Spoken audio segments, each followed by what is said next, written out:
우리와 다 함께 우리들을 구하신 주를 찬양하리라. 미쁘신 나의 좋은 친구, 내가 의지하는 예수, 나의 사모하는 친구, 나의 기도 들으서 응답하여 주시니 미쁘신 나의 좋은 친구. 아멘. 기도하겠습니다. 내가 늘 의지하는 예수님, 오늘도 우리의 염려와 상처와 근심과 아픔으로 얼룩진 이 마음을 불쌍히 여기사 하나님 이곳에 임재하시고 내 마음에 역사하셔서 우리 모든 성도들의 삶에 내가 제일 의지하는 예수, 내가 제일 사랑하는 예수, 나의 기도를 응답해 주시는 참 좋은 친구인 예수를 오늘도 이 아침 만나고 한 주간을 승리하는 아름다운 백성들 될 수 있도록 역사하여 주시옵소서. 그 믿음과 소망으로 드려지는 감사의 제물들이 있습니다.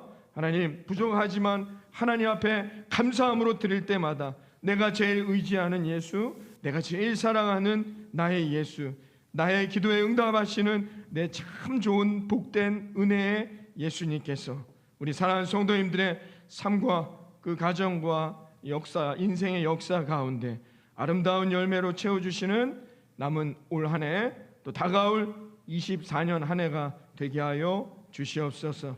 갑절의 열매로 채워주시는 놀라운 역사를 경험하며 아직은 어둡고 힘든 이 어려움의 터널을 지나는 24년이 될지도 모르지만 우리 성도들의 삶 가운데에는 하나님의 그 놀라운 은혜가, 그 놀라운 축복이, 그 아름다운 기쁨의 역사들이 넘쳐나는 24년 될 수 있도록 동행하여 주시옵소서. 오늘도 이 아침 하나님의 말씀을 붙들고 나아가는 우리들에게 힘주시고 역사하시며 기도에 응답되는 놀라운 축복이 임하게 하실 것을 믿사오며 이 모든 말씀 우리 주 예수님의 이름으로 기도드리옵나이다. 아멘. 할렐루야. 여러분, 6월 첫 주간 첫날부터 시작했습니다. 야고보서의 강해 설교가 6월 첫 주부터 시작하였는데요. 하나님께서 이 야고보서의 여행을 이제 5개월의 여행을 이제 오늘 마무리하도록 인도하여 주셨습니다. 그래서 야고보서의 이 내용은 결국은 뭘 우리에게 말하고자 하느냐? 예수 믿는 그리스도인들, 겸손한 믿음의 자녀들의 핵심, 그 믿음을 지키는 핵심은 뭐냐? 결국은 기도라는 거예요. 오늘 마무리가 뭐로 끝나느냐? 기도로 끝나는 것이죠. 우리의 인생 여러 가지 시험, 여러 가지 고난, 예측하기 어려운 것들이 우리 앞에 놓인단 말입니다. 이런 일들이 우리들에게 찾아올 때 믿음을 붙들고 살아가는 겸손한 하나님의 사람들은 결국은 무엇으로 증명될 수 있느냐? 기도라는 거예요. 이 기도가 제일 중요하다는 것을 우리에게 오늘 이 야고보서를 마무리하면서 야고보 사도가 우리에게 말씀해주고 있습니다. 그런데 이 기도는 그냥 기도도 아니래요. 어떤 기도래요? 의인의 기도라고 표현하고 있습니다. 그러므로 여러분, 우리가 드리는 기도는 인간적인 기도가 되어서는 안 된다는 것입니다. 어떤 기도가 되래요? 의인의 기도가 되어야 한다는 것이죠. 마침 또 이번 주간에 우리가 기도에 대해서 새벽에 살펴봤는데요. 제가 늘 말씀드리지만 나의 만족과 유익을 위한 기도는 뭐예요? 다른 데서도 다 하는 것들이에요. 그렇죠? 다른 종교나 모든 교회를 다니지 않는 그리스도인이 아닌 사람들도 다 기도합니다. 우리는 그런 기도와는 달라야 된다는 거죠. 이게 야고보 사도가 의인의 기도라고 표현하고 있는 대목이 되는 것입니다. 우리가 하는 기도는 인간적인 기도가 아니란 말이에요. 우리의 기도는 그리스도인들이에요. 여기서 말하는 우리란 예수 믿고 구원을 받은 그리스도인을 말하는 거예요. 이 기도는 의인의 기도여야 한다는 것입니다. 그러면서 오늘 그 의인의 기도는 어떤 역사가 있느냐? 15절과 16절에 이렇게 말씀하고 있는데요. 함께 봅니다. 믿음의 기도는 병든 자를 구원하리니 주께서 그를 일으키시리라. 혹시 죄를 범하였을지라도 사하심을 받으리라. 그러므로 너희 죄를 서로 고백하며 병이 낫기를 위하여 서로 기도하라. 의인의 간구는 역사하는 힘이 큼이니라.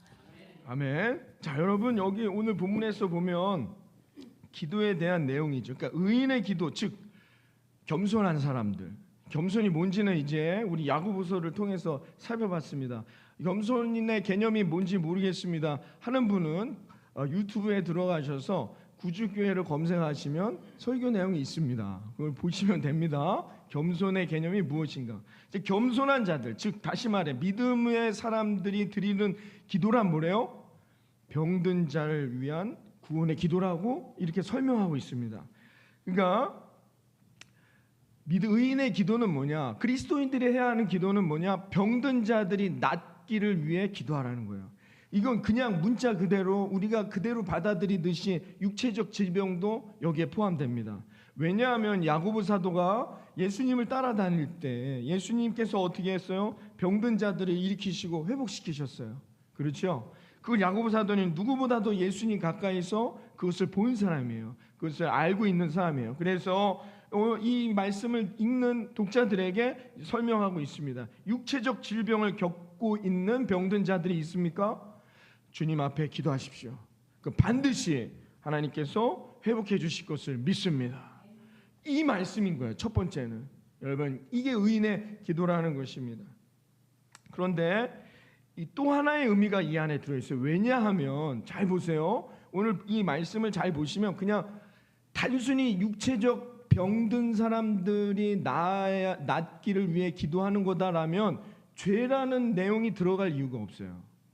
그렇죠? 믿음의 기도, 즉 의인의 기도란 뭐래요?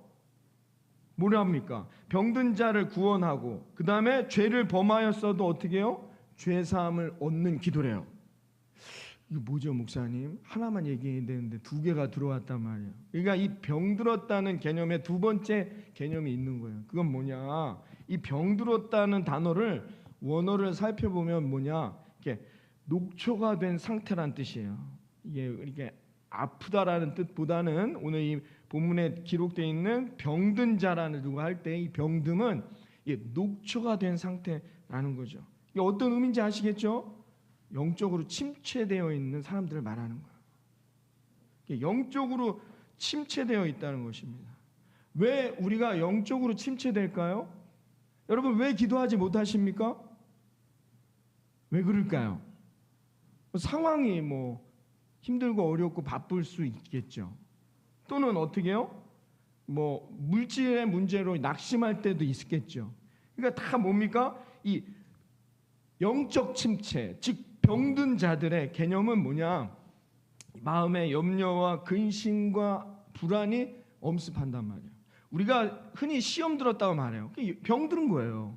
영적 침체를 말하는 거예요. 오늘 본문에 있는 단어를 표현할 때 우리가 시험 들 때 우리가 시험 들었다고 할 때 가장 주된 원인이 뭡니까? 상황이나 물질도 중요하지만 관계 때문이에요. 갑자기 여러분들이 어떻게 어느 집사님 때문에 마음이 상해요. 그 집사님 보면 막 속이 뒤집혀져. 그럼 교회 안 나온단 말이에요. 이게 영적으로 병들어 있단 말이에요. 아니면 어느 권사님이나 목사님 때문에 목사님만 보면 속이 뒤집혀져요. 그거 안 나와요. 그 관계 때문이라는 것이죠. 되게 보면 이 공동체, 우리 교회라는 공동체 안에서도 마찬가지라는 거죠.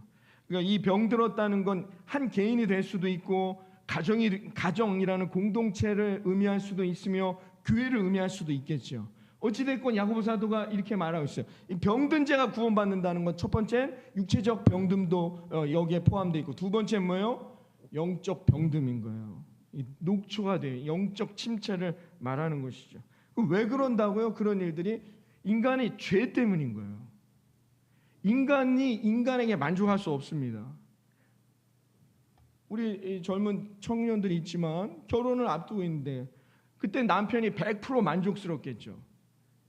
지금도 그러시나요? 인간은 인간을 만족시킬 수가 없어요. 왜 그러냐? 야고보 사도가 뭐래요? 죄가 있기 때문이에요. 그래서 그 죄를 위해 기도해 주라는 거예요. 그러므로 인간 때문에 영적 침체가 온다. 이건 안 된다는 얘기예요. 이 얼마나 바보 같으니. 그러면 그런 상태에서 기도한다고 해서 그 역사가 일어나냐? 안 된다는 거예요. 이 문제를 해결하라는 거예요. 그게 뭐냐? 죄를 서로 고백하라고 했는데 이게 뭐 기도해 주란 얘기예요. 여러분들이 오늘 이 본문을 읽을 때 그러면 우리가 속회 예배 가서 내가 지은 죄를 막 고백해야 되나? 그런 개념이 아닙니다. 여러분 부담 가지시지 마시고 죄를 고백하라. 난 이런 죄를 졌고 예전엔 이런 잘못도 했고 뭐 그런 얘기가 아닙니다. 인간은 누구나 죄가 있기에 그 죄에서 자유할 수 있도록 영적으로 병들지 않도록 기도해 주라는 거예요.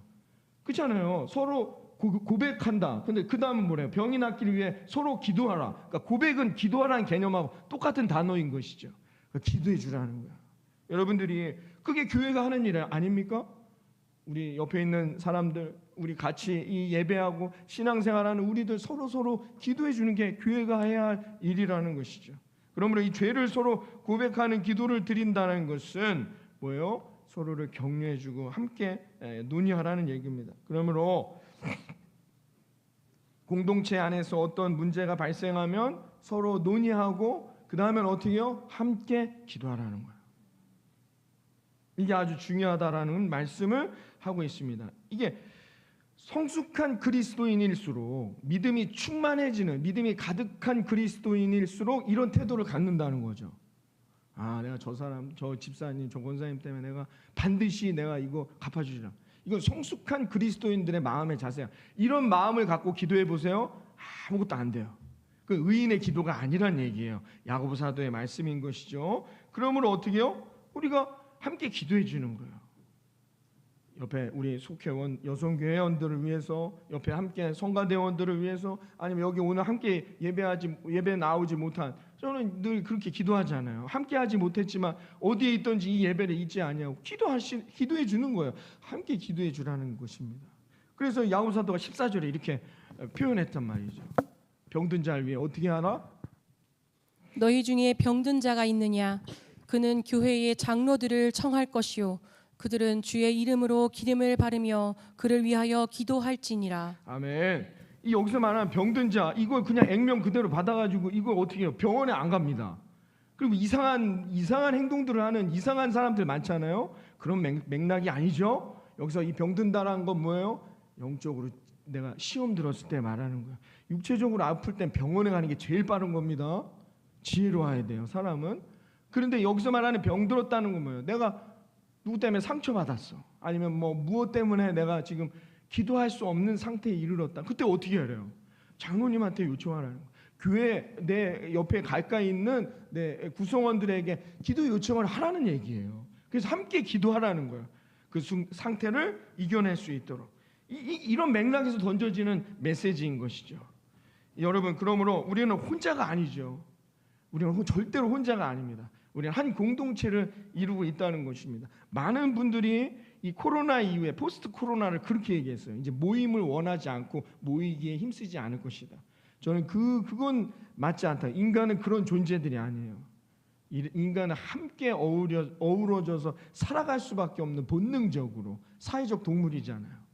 그렇기 때문에 우리는 함께하는 거예요. 그렇지 않아요. 신앙도 마찬가지인 겁니다. 그러므로 우리가 함께 여러분 서로 격려하고 함께 기도하고 여러분 함께 모일 수 있는 우리 사랑하는 예수님만 구주교회 공동체가 되어지기를 바라겠습니다. 그래야 한다는 겁니다. 그러므로 여러분 우리 새벽 기도회가 있지 않습니까? 좀 춥지만 여러분 많이 나오실 때 한 15분 정도 나오시고 있는데요. 그러니까 평소에 한 11분 정도 나옵니다. 제일 귀한 분들이에요. 이 자리를 놓치지 않겠다는 겁니다. 뭐 저 때문에 나오겠습니까? 새벽엔 잘 얼굴도 마주치기도 어려워요. 화장들을 안 하시고 이게 했으니까. 여러분 그 자리가 가장 귀한 자리예요. 함께 기도하는 거예요. 그럼 알고 제가 바쁘고 하니까 집에서 기도할 수 있지 않습니까? 그런데 뭐래요? 함께 기도하라잖아요. 함께 기도하라는 거예요. 왜? 거기에 하나님이 주시는 응답의 역사가 크다잖아요. 이게 의인의 기도라는 거예요. 저는 이 새벽에 나오시는 분들이 제 영적 기둥이에요. 제가 늘 욕심이죠. 축구한데도 꼭 빠지지 마시라고 늘 기도하는 거예요. 같이 기도하고 있습니다. 그래서 여러분 때로는 나라를 위해서 막 기도할 때도 있어요. 그렇죠? 때로는 아픈 분들을 위해서 기도할 때도 있고, 아니면 개인의 믿음을 위해서도, 그렇죠? 시험 들지 않게. 또 때로는 하나님이 주실 축복을 소망하면서, 때로는 천국을 소망하면서, 그래 우리가 그렇게 기도하고 있습니다. 새벽에 여러분 나오셔야죠. 신앙생활하며 여러분 의인의 기도가 응답되는 놀라운 축복을 경험하시길 다 소망하지 않습니까? 여러분 함께 기도하는 거예요. 우리 최분호 권사님이 늘 저걸 껐다 켰다 컴퓨터 하십니다. 하나님이 기뻐하시는 거예요. 전 늘 죄송한 마음이 있죠. 제가 늘 죄송한 마음이 있습니다만은 권사님이 그걸 섬겨주시는 거예요. 권사님이 어디 가신다 그러면 이제 막 정신 없습니다. 어떻게 하실 줄 다른 분들은 모르시기 때문에. 야, 하나님이 가장 기뻐하는 자리가 무엇인가, 하나님이 제일 축복해 주실 자리가 무엇인지 그걸 잘 깨닫는, 그게 의인이란 말입니다. 의인이라는 게 뭐 다른 것을 말하는 게 아니라는 거죠. 여러분 함께 모이시고 함께 기도하고, 여러분 그 자리를 놓치지 말고 늘 함께 기도하며 나아갈 때 하나님이 의인의 기도는 어떻게 해요? 역사하는 힘이 크게 될 거라 믿습니다. 그래서 저는 이 나라에 희망이 있는 거예요. 다른 나라들과 다르게 이 나라에 희망이 있어요. 왜? 지금도 그 자리를 놓치지 않고 기도하고 계시는, 이 땅에 살아가는 수많은 분들이 계시잖아요. 하나님은 그 기도를 들어주신다는 겁니다. 그래서 야고보사도는 이런 공동체를 만들어 가라는 거예요. 야고보사도의 말씀의 핵심은 이런 공동체를 만들어 가야 한다는 것이죠. 그래서 그렇게 기도할, 구체적으로 야고보사도가 오늘 그럼 어떤 식으로 기도해야 될지, 기도의 태도에 대해서 우리에게 설명할 때 누구를 들어서 설명해요? 엘리야를 들어 설명하죠. 17절 봅니다. 17절에 이렇게 말합니다. 엘리야는 우리와 성정이 같은 사람이로되 그가 비가 오지 않기를 간절히 기도한즉 3년 6개월 동안 땅에 비가 오지 아니하고. 자, 여러분 엘리야가 어떤 사람이래요? 우리랑 성정이 비슷한 사람이래요. 무슨 말이냐? 그냥 똑같은 인간이라는 거예요. 엘리야가 특별히 우리보다 잘날 게 없다는 거예요. 우리의 믿음이나든지 우리의 신앙보다 엘리야나 우리나 그렇게 뭐 믿음이나 신앙이 좋은 사람들은 아니란 맥락에서 오늘 야고보 사도가 말하고 있는 거예요. 엘리야나 너희 이 말씀을 듣는 여러분이나 그냥 똑같은 비슷한 신앙을 갖고 있다는 거. 그 신앙은 뭐냐? 영적 게으름이라는 거죠.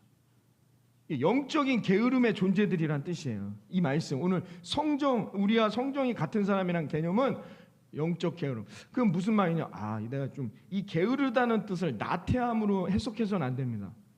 이 영적 게으름이라는 것을 나태하다. 아이고 목사님 저는 새벽에 잠이 많아서 못 나오실 수 있어요. 그러면 나는 안 되나 보다. 포기하시면 안 됩니다. 그런 게으름이라는 걸 나태함이라고 말하는 게 아니에요. 이건 이 우리와 성정이 같은 사람이로되 이 핵심 내용은 뭐냐? 하나님께 구하질 않아요. 하나님을 이게 찾질 않는단 말이에요. 저나 여러분 다 똑같지 않습니까? 여러분 성경에 자세히 보세요. 아브라함이나 야곱이나 다 어떻게 해요? 하나님이 만나 주시죠. 언제 하나님이 만나 주세요? 고통당할 때, 고난당할 때. 인간이 언제 하나님을 찾아요? 언제나 찾습니까? 365일 날마다 기쁩니까? 저 오늘 이 찬양 오늘 제가 참 좋아하는 찬양 중에 하나거든요. 여러분도 그러냔 말이에요. 영적 게으름이란 이거예요. 우리가 잘 하나님을 안 찾아요. 근데 언제 어디가 부러지거나 어디가 막히거나 이럴 때만 찾는단 말입니다. 그게 엘리야라는 거예요. 그게 저와 여러분이라는 거예요. 이런 사람들이 우리는 다 이해되셨어요? 이 말씀? 엘리야는 우리가 성경, 엘리야가 목사님 우리가 어떻게 엘리야처럼 기도합니까? 그런 메시지로 설명하고 있는 게 아니에요. 이 말씀은 오늘 엘리야나 우리나 다 똑같단 말이에요. 똑같은 사람들이라는 거예요. 영적 게으름에 있단 말이에요. 그게 무슨 말이냐? 하나님을 잘 안 찾아요. 근데 고난 당하면 그때서야 찾는다면, 저도 그랬어요. 제 인생에서 언제 새벽 예배 나갑니까? 인생 잘 될 때? 아니요. 뭔가 안 돼요. 자꾸. 영적 게으름. 이런 사람들이야말로 우리가 그 얘기를 하고 있는 것입니다.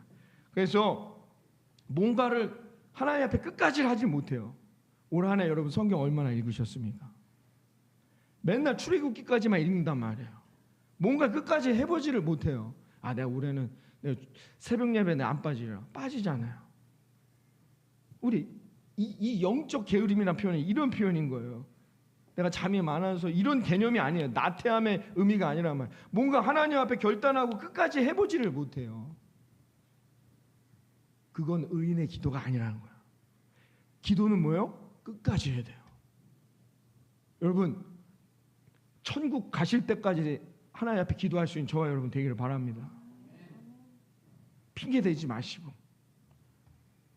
저희 아내가 있는데 저희 아내 할머님이 계셨어요. 106세까지 사시다가 천국 가셨는데, 그러니까 본인이 스스로 수요 예배 정리하시고, 주일 예배, 오후 예배 정리하시고, 주일 예배 가실 힘이 없는 거예요. 이 예배 자리에 앉아 계실 힘이 없어요. 이제 나이가 드시니까 새벽 예배를 제일 먼저 접으시고 이렇게 하셨다 하더라고요. 그러면 저희 감독님 새벽 예배 가실 때 그때 일어나서 방에서 성경 읽으세요. 오실 때까지. 그게 본인이 하나님 앞에 예배하는 거예요. 기도하는 거예요. 언제까지? 돌아가시기 일주일 전까지 하셨어요. 기도는 어떻게 해요? 여러분, 하늘나라 갈 때까지, 내가 힘이 다할 때까지. 여러분, 그게 의인의 기도란 말이에요.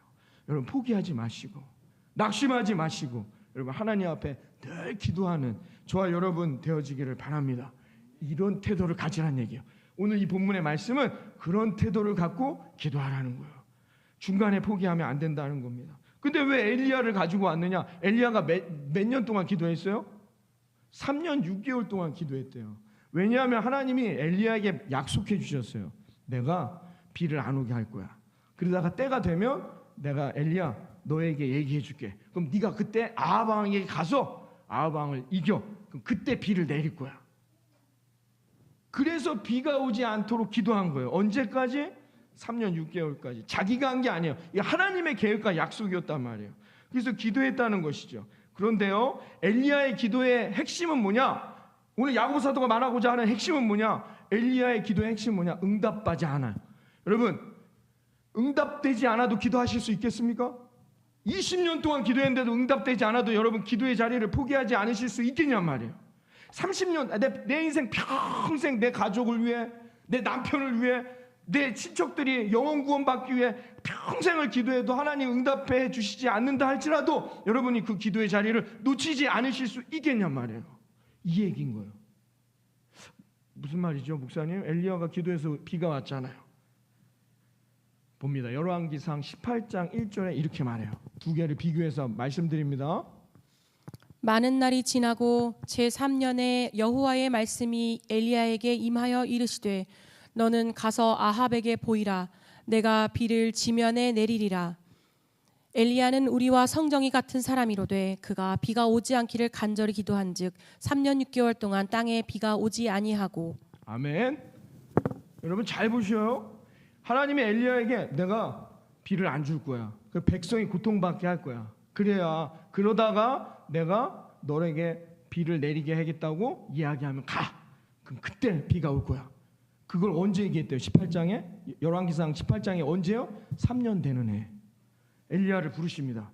엘리야야, 내가 비를 내리게 할 거야. 그러니까 너 이제 지금 가. 엘리야가 아멘 하고 달려갔는데 언제까지 기도했대요? 오늘 야고보 사도가 뭐래요? 언제까지? 3년 6개월 동안. 6개월 동안 비가 안 오는 거예요. 3년 동안 기다린 것도 엘리야 입장에서 힘들어요. 그죠? 아니 그냥 3일 만에 주시지 뭐 3년 동안 기다리게 했어요. 3년 내내 기도한 거예요. 엘리야는 언제 비 옵니까? 하나님 언제? 근데 하나님이 내가 3년 뒤라고 말씀하신 게 아니에요. 3년 뒤에 나타나셔서 됐어 가. 엘리야가 가는데 어떻게 해요? 6개월 동안 비가 안 왔어요. 언제까지 기도했대요? 3년 6개월 동안 기도한 거예요. 여러분 엘리야에게 이 6개월은요 그 어떤 날보다도 길었을 거예요. 왜? 그동안 기다렸잖아요. 근데 하나님이 가래요? 이제 됐구나. 가는데 어떻게 비가 안 와요. 손꼽아 기다렸던 3년이 되어 하나님 이제 내가 비를 내리게 해줄 거야. 가라 했는데 갔는데 6개월 동안 비가 안 오는 거예요. 엘리야 입장에서 낙심했을까요? 낙심하지 않았을까요? 야 이건 하나님 날 포기해야 되나? 포기하고 싶지 않았겠습니까? 낙심되고 포기하고 싶은 순간이란 말이에요. 그런데도 기도했다는 거예요. 이게 중요한 것이죠. 하나님 분명히 주시겠다고 응답했는데 어떻게 해요? 하나님이 기다리라. 부어주시게, 비를 주시겠다 했는데 6개월을 더 기도해야 됐어요. 하나님이 그동안 왜 6개월이 더 기다려져야 되는지 이런 설명 없어요. 야곱, 엘리야 입장에서 어떻게 해요? 기다리고 기도하는 거예요. 낙심됐겠죠, 마음으로. 그러나 그 기도의 자리를 포기하지 않는 거예요. 이 자리를 지키는 거예요. 낙심하지 아니하고 이 자리를 지키겠단 말입니다. 그랬더니 어떤 역사가 일어난지 여러분 아시잖아요. 엘리야에게 하나님이 어떤 능력을 주셨는지 850명과 붙어 이겼잖아요. 사랑하는 성도 여러분, 기도의 자리를 포기하지 마시기를 바랍니다. 오직 하나님의 말씀과 그 약속을 굳건하게 붙들고 오늘도 저와 여러분은 기도하는 인생들이 되시기를 바랍니다. 비록 내 인생에 큰 장애물이 온다 할지라도, 근심과 염려의 문제가 내 앞에 온다 할지라도 포기하지 아니하고 낙심하지 아니하고 하나님 앞에 기도하는 사람, 그가 의인의 기도임을 믿습니다. 의인의 간구는 역사하는 힘이 크게 될 것을 믿습니다. 이 약속, 이 말씀 붙드시고 이 소망 가운데 여러분 기도하며 포기하지 않고 나아가는 저와 여러분 되어지기를 주님의 이름으로 축원합니다. 예수님도 이 말씀에 대해서 포기하지 않고 우리가 하늘나라 갈 때까지 기도해야 되는 의인의 기도에 대해서 설명할 때 이렇게 말씀했어요. 누가복음 18장 1절에 보면 이런 말씀이 있는데요. 예수께서 제자들에게 늘 기도하고 낙심하지 말아야 한다는 뜻으로 비유를 하나 말씀하셨다. 비유를 하나 말씀하셨어요. 너희들 포기하지 말아야 돼. 낙심하지 말아야 돼. 어떤 고난이 온다 할지라도, 어떤 어려움이 온다 할지라도, 왜 나에게만 이런 아픔이 오는가라고 탄식의 순간이 온다 할지라도 포기하지 말아야 돼. 늘 기도해야 돼. 이 말씀을 던져주실 때, 이 약속의 말씀을 주실 때 예수님이 비유의 말씀을 하나 말씀했는데 그게 뭐예요? 이 누가복음 18장에 있는 내용이 뭡니까? 불의한 재판장과 과부의 이야기예요. 어떤 과부가 너무 억울한 일을 당했는데 이 재판관 나쁜 사람이에요. 돈만 받고 재판해주는. 요즘 우리 시대야 예나 지금이나 동일하죠. 돈을 받아야만 무죄해주는 이런 나쁜 재판관이었는데 이 사람한테 매일 갑니다. 이 과부가 억울합니다. 나를 이거 재판해주세요. 재판해주세요. 아침에 어떻게 해요? 법원 들어가는데도 그 앞에 피켓 들고 서 있는 거예요. 퇴근해서 집에 가는데도 그 앞에서 피켓 들고 서 있는 거예요. 자꾸 신경 쓰니 재판관이. 야, 이거 안 되겠다. 그 사람 사건이 뭔지 갖고 와봐라. 사건을 보고 해결해 줍니다. 예수님이 이 얘기를 해주시면서 아니 불의한 재판관도 아주 나쁜 재판관도 이와 같을진데 하물며 좋으신 우리의 아버지 하나님께서 우리 사랑하는 자녀들에게 간절히 기도하는 자들의 기도를 응답해 주시지 않겠냐 말입니다. 여러분 이 믿음 가지시고 여러분 늘 기도하며 낙심하지 말고 포기하지 않고 항상 기도하는 저와 여러분 되어지시기를 바라겠습니다. 여러분 낙심하지 말고 우린 계속 기도해야 한다는 겁니다. 이걸 내가 믿냔 말입니다. 아멘. 이 믿음이 우리에게 중요하다는 거예요. 나는 정말 낙심하지 않고 포기하지 않고 하나님을 붙들겠냐는 이 믿음이 중요하다는 겁니다. 여러분 항상 늘 기도하라는 이 말을 데일리로 받으시면 안 됩니다. 그러면 또 시험 들어요. 아유, 내가 한 번도 안 빠지기로 했는데 내가 목사님 또 하나님 벌써 몇 번 빠졌네. 내가 몸이 안 좋고 잠이 많아서 못 나오실 수 있단 말입니다. 이걸 데일리로 받으면 안 돼. 항상 기도하라는 건 뭐예요? 포기하지 말라는 거예요. 하나님을 믿고 하나님이 반드시 내게 역사하실 것을 믿고 기도하라는 거예요. 근심하면 안 돼요. 이게 될까? 이런 기도는 의인의 기도가 아니란 말입니다. 하나님이 오늘도 저와 여러분의 기도의 제목을 반드시 응답해 주실 거라 믿습니다. 이 믿음이 있냔 말이에요. 이 믿음이 의인의 믿음이란 말입니다. 하나님은 어떤 하나님이에요? 전능하신 하나님이라면서요. 오늘도 찬양하셨잖아요. 전능하신 하나님이시기에 저와 여러분의 내일을 하나님 준비하시고 24년 한 해 저와 여러분의 인생을 축복하시고 여러분 인도해 주실 거라 믿습니다. 포기하시면 안 됩니다. 제가 예언합니다. 예수 이만 구주께 성도님들 24년 한 해에도 올해처럼 열심히 말씀 가운데 순종하고 하나님의 말씀을 청종하며 늘 기도하며 나아갈 때 하나님 갑절의 열매를 허락하실 거라 믿습니다. 이 믿음을 갖고 나아가라는 것입니다. 그러면 이 믿음으로 어떤 문제가 와도 우리가 승리할 수 있게 된다는 거죠. 마태복음 6장 34절의 말씀은 우리가 많이 들어왔던 말씀인데요. 이걸 제가 한번 알려드리겠습니다. 우리가 항상 기도할 수 있는 이유가 여기에 들려 있어요. 마태복음 6장 34절에 예수님께서 이런 말씀을 주셨는데요. 봅니다. 이게 제가 적어놨는데 개역 한글판과 개역 개정판 새 번역과 공동 번역으로 똑같은 구절의 말씀인데요. 이 어떻게 차이가 있는지를 잘 보셔야 돼요. 개역 한글판은 뭐냐? 한글로 제일 먼저 번역했던 말씀이었던 거예요. 개역 개정판은 뭐예요? 이게 조금 어수선하고 이게 잘 번역이 안 되어서 다시 번역한 겁니다. 한글로 다시 번역한 것을 개역 개정판. 저와 여러분이 보고 있는 공통된 성경이 이와 같죠. 그래서 어떤 교회들은 새 번역으로 보기도 해요. 어떤 교회들은 공동 번역으로도 보기도 하지만 우리 교회는 개역 개정으로 보는데요. 마태복음 6장 34절의 말씀입니다. 한번 잘 보세요. 그러므로 내일 일을 위하여 염려하지 말라. 내일 일은 내일 염려할 것이요 한날 괴로움은 그날에 족하리라. 그러므로 내일 일을 위하여 염려하지 말라. 내일 일은 내일이 염려할 것이요 한날의 괴로움은 그날로 족하니라. 그러므로 내일 일을 걱정하지 말아라. 내일 걱정은 내일이 맡아서 할 것이다. 한날의 괴로움은 그날에 겪는 것으로 족하다. 그러므로 내일 일은 걱정하지 마라. 내일 걱정은 내일 일에 맡겨라. 하루의 괴로움은 그날에 겪는 것만으로 족하다. 아멘. 여러분 이 말씀이 저와 여러분의 신앙의 고백이 되기를 바랍니다. 여러분 그런데 잘 보세요. 맨 처음에 한글로 번역할 때 뭐라고 번역했어요? 맨 처음에 한글로 번역할 때는 내일 염려하라는 거예요. 잘 보세요. 아 그래. 오늘 염려는 오늘만 하고 내일 염려는 내일 하자는 거예요. 이렇게 돼 있죠. 내일 염려할 것이요. 누가 염려하는 겁니까? 여기서 염려의 주체는 누구예요? 보면 나잖아요. 내가 볼 때 어떻게 해요? 그래 오늘의 걱정은 오늘만 하고 내일 염려는 내가 내일 해야지. 주체가 누가 되는 거예요? 내가 되는 거예요. 잘못된 번역인 거죠. 여러분 생각을 해보세요. 여러분 맨 처음엔 이렇게 생각했죠. 잘 모르니까 이게 어떤 맥락에서 나온 말씀인지를 이 단어 원어를 보지를 않았기 때문에 이 말씀이 그런 맥락인지 몰라요. 내일은 내일이 염려한다? 이게 무슨 말인지 잘못했나 보다. 그래서 내일의 이 염려는 내가 내일 해야 되겠지. 그래서 뭐라고요? 내일 염려할 것이라. 이렇게 번역을 했다는 것입니다. 이 주체는 뭐예요? 나예요. 이게 교만한 자들의 삶의 모습인 거죠. 교만하다는 건 뭐라고 했어요? 내가 다 아는 거야.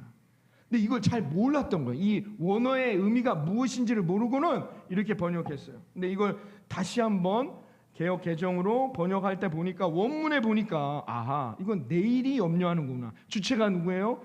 내일이 되는 거예요. 내일의 주관자는 누구입니까? 하나님. 그러니까 이 말씀은 뭐냐? 주체가 누구예요? 하나님이시다는 거예요. 내일은 하나님만이 아시잖아요.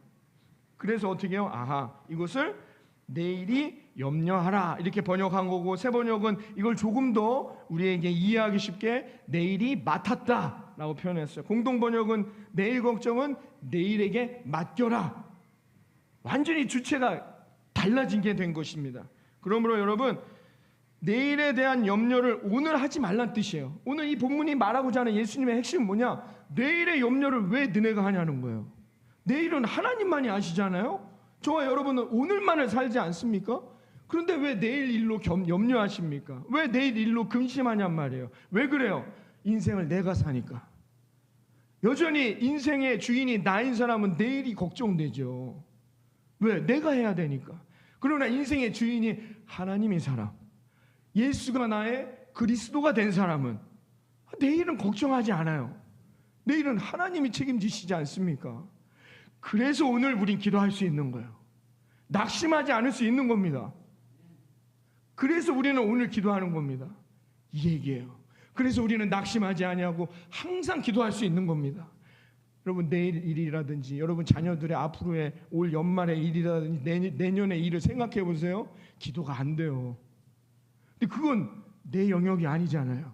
그건 하나님이시잖아요. 그 얘기인 거예요. 내일은 내일에게 맡기십시오. 내일은 내일이 책임집니다. 저와 여러분은 오늘을 삽니다.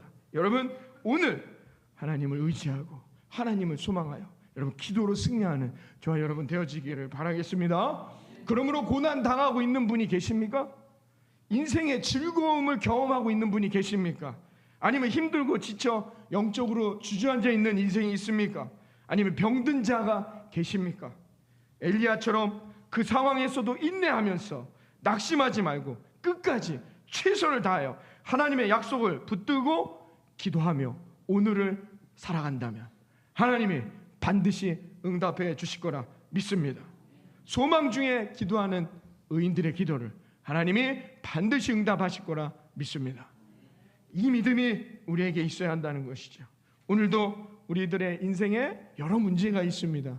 내 개인의 문제, 우리 교회의 문제, 가정의 문제, 이 나라와 민족의 문제, 여러 가지 문제들이 오늘 우리 앞에 산적해 있다는 것이죠. 그러나 우리는 어떻게 해요? 오늘만 보는 거예요. 내일은 생각하지 마십시오. 우리는 오늘만 사는 것입니다. 내일은 하나님이 책임지실 거라 믿습니다. 여러분 오늘도 그래서 우리는 오늘을 인도하시는 하나님께 집중할 수 있다는 것입니다.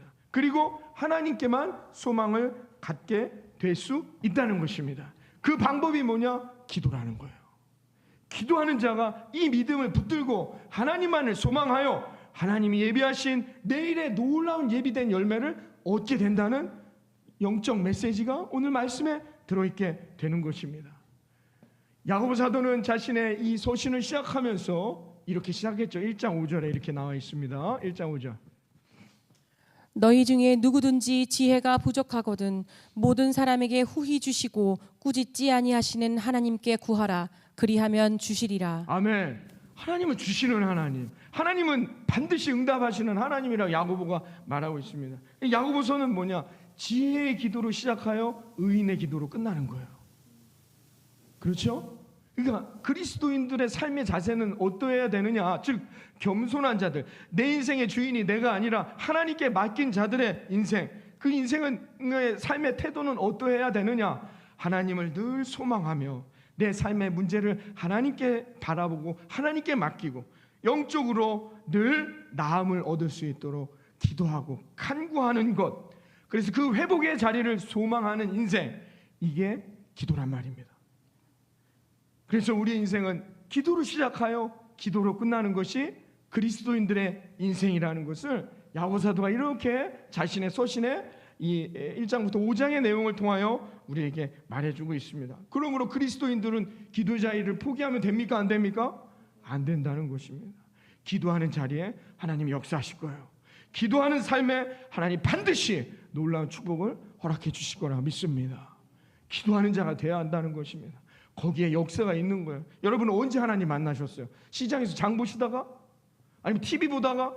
아니면 뭐 옆에 있는 사람이랑 커피 마시다가? 아니요. 기도할 때 만나지 않습니까? 기도할 때 여러분 하나님을 만나셨잖아요. 전능하신 하나님을 그때 만난 거 아닙니까? 그 하나님을 소망하며 기도해 나아가는 저 여러분 되기를 바랍니다. 그래서 기도의 자리는 절대로 포기해서는 안 되는 거예요. 새벽에 나오셔서 기도하세요. 내가 힘들다? 병들어 있는 거예요. 영적으로 침체되어 있다는 거예요.